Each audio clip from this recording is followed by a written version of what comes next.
Congress party के वरिष्ठ नेता दीपक सिंह हमारे साथ मौजूद हैं बातचीत के लिए। सर, सुप्रीम कोर्ट ने एक टिप्पणी की है कि धर्म के आधार पर राजनीति नहीं होनी चाहिए।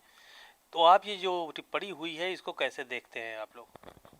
कांग्रेस पार्टी ये बात बहुत दिन से कह रही सुप्रीम कोर्ट का आधार कि उन्होंने उनको आईना दिखाया जो धर्म के नाम पर, क्षेत्रीयता के नाम पर, जाति के नाम पर राजनीति करते हैं। जिस तरह से देश में भारतीय जनता पार्टी ने धर्म के नाम पर प्रधानमंत्री, मुख्यमंत्री, मंत्री जो संविधान की शपथ लेकर बैठे हैं वो धर्म की बात करके नफरत फैलाते हैं। सुप्रीम कोर्ट ने स्पष्ट तौर पर कहा है कि ऐसी चीजें नहीं होनी चाहिए, ऐसी चीजें समाज के लिए घातक हैं। ये पहली बार नहीं हुआ है, ये पहले भी हुआ है। 2024 में जस्टिस प्रशांत कुमार ने कहा था कि जब नेता ही ऐसी बातें करेंगे तो नफरत फैलेगी। 2023 में एक बार टिप्पणी करते हुए सुप्रीम कोर्ट ने कहा था कि राजनीति में धर्म का उपयोग नेता बंद कर दें, जहरीली बातें बोलना बंद कर दें, तो शायद समाज में काफी सुधार आ जाएगा। लेकिन ये भारतीय जनता पार्टी के लोग हैं जो सुधरना नहीं चाहते, जो नफरत को अपनी पूंजी समझते हैं, धर्म के आधार पर अपनी असफलताओं को छुपाने काम करते हैं। लेकिन हमें यकीन है अगर इनमें जरा से भी शर्म होगी तो आज जिस तरह से सुप्रीम कोर्ट की टिप्पणी की चर्चा पूरे देश में है, सुप्रीम कोर्ट ने बहुत सख्त टिप्पणी की है और धर्म को आधार बनाकर राजनीति करने वालों को नसीहत दी है, सुधरने का काम करेंगे।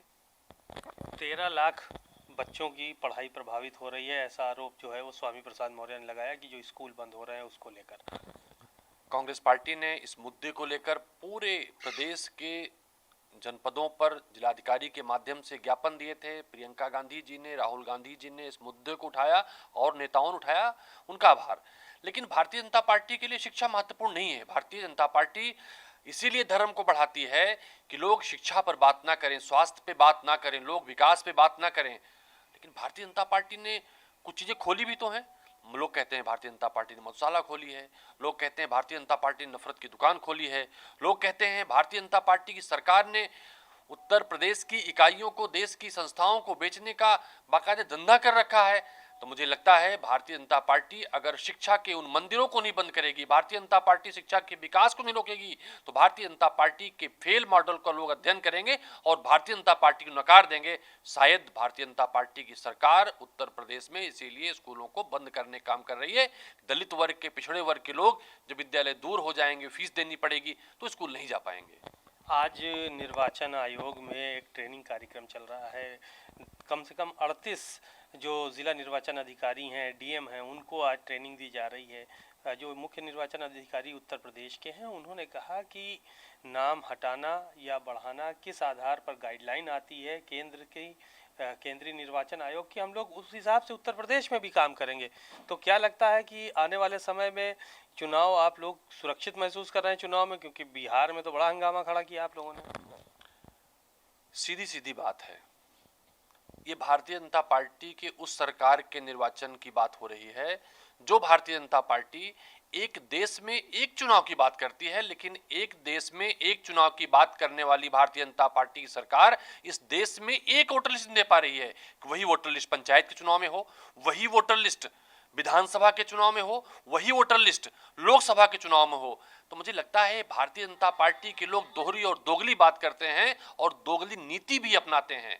अगर भारतीय जनता पार्टी की सरकार सच में ईमानदार है, भारतीय जनता पार्टी की सरकार बेईमान नहीं है, एक देश एक चुनाव के साथ साथ एक वोटर लिस्ट की बात करें, कोई भी आदमी उस संविधान का जो अधिकार है, मतदान का अधिकार, उससे वंचित न रहे। पंचायत में वोटर लिस्ट हो, विधानसभा में वोटर लिस्ट हो, नगर निकाय में वोटर लिस्ट हो, लोकसभा में वोटर लिस्ट हो, जिससे भारतीय जनता पार्टी पर, निर्वाचन आयोग और चुनाव आयोग पर बेईमानी का ठप्पा लग रहा है, वो बंद हो जाए। एक आखिरी सवाल था, ओम प्रकाश राजभर है, उत्तर प्रदेश सरकार में मंत्री हैं, उन पे करुणी सेना ने उनको जान से मारने की धमकी दी, लोगों ने एफआईआर की, अब रार छिड़ गई है राजभर बनाम करुणी सेना। जो ये चीज़ें चल रही हैं यूपी में लगातार, इनको किस तरह से आप देखते हैं राजनीतिक परिदृश्य से? देखिए, करुणी सेना देश में अन्याय के खिलाफ लड़ती है, हक की लड़ाई लड़ती है। जिस तरह से उत्तर प्रदेश में अभी एक घटना घटी थी, करुणी सेना ने अग्रणी रूप से उसमें निभाया। राजभर से तुलना करके मुझे लगता है गैर राजनीतिक संगठन को बराबर रखना ठीक नहीं।